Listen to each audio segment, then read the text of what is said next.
Bienvenue dans ce podcast dédié à la décarbonation des entreprises.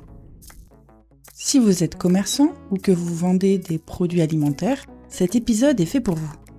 Dans cette mini-série, nous allons partir sur le terrain à la rencontre d'acteurs qui sont déjà passés à l'action. Dans ce premier épisode, vous allez découvrir comment un gérant d'un magasin alimentaire a intégré, dès le début de son projet, des valeurs qui le tenaient à cœur pour réduire son empreinte carbone tout en proposant des produits de qualité. Direction Paris, où nous retrouvons Mathieu Négri. Mathieu va nous raconter d'où est venue leur ambition pour réduire son empreinte carbone dès la création. Bonne écoute. Bonjour Mathieu. Bonjour. Pouvez-vous vous présenter ? Je m'appelle Mathieu, je suis jurassien de cœur et parisien d'habitation, on va dire.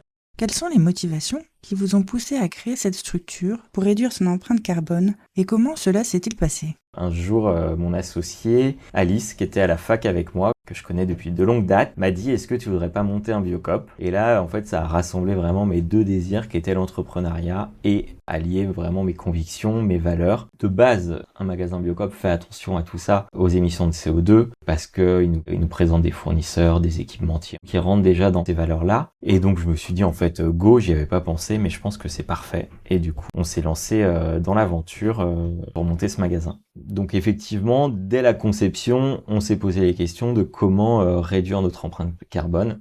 Le bien-être au travail n'a rien à voir avec les émissions de CO2, évidemment, mais c'est aussi des valeurs qui nous tenaient à cœur. Quand on a réfléchi au plan et aux constructions et aux équipements, on s'est aussi posé la question de comment faire un lieu qui soit le plus convivial possible, évidemment pour les clients, mais on voulait évidemment aussi que nos employés se sentent bien et on a pensé le lieu comme ça.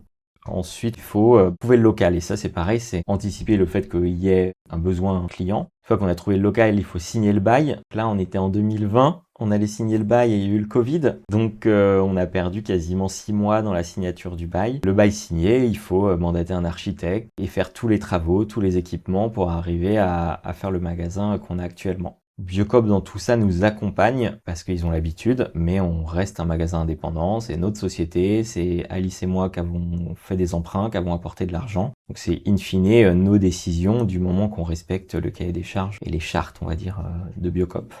Quel espace avez-vous trouvé ? Le magasin, il fait 230 mètres carrés de surface de vente et on a 70 mètres carrés de réserve. C'est aussi un choix qu'on a fait dès le début de se dire qu'on allait limiter la surface de vente, entre guillemets, pour avoir une réserve et des locaux sociaux qui sont très vastes, très grands.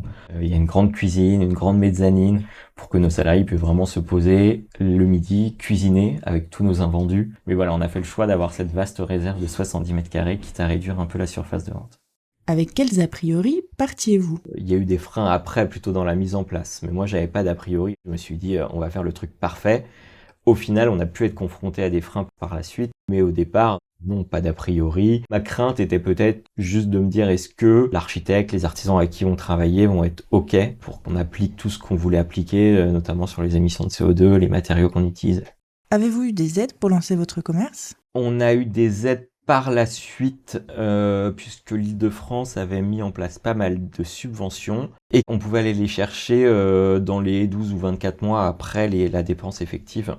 On les connaissait pas avant, mais en fait on a vu qu'on rentrait totalement dans les critères de plein de subventions proposées par l'Île-de-France. Alors c'était des petits montants, mais la première année on a pu aller chercher quelques milliers d'euros comme ça, parce qu'en fait ce qu'on avait fait rentrait totalement dans les chèques verts proposés par l'Île-de-France.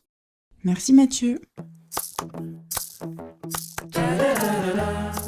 Nous venons de voir que dans le cas de Mathieu, ce sont des fortes valeurs qui l'ont poussé à faire ce choix et que des aides de l'État existent pour soutenir un projet de transition écologique. Rendez-vous dans le prochain épisode pour voir comment passer concrètement à l'action et prendre en compte les différents leviers de décarbonation de son commerce alimentaire. À bientôt!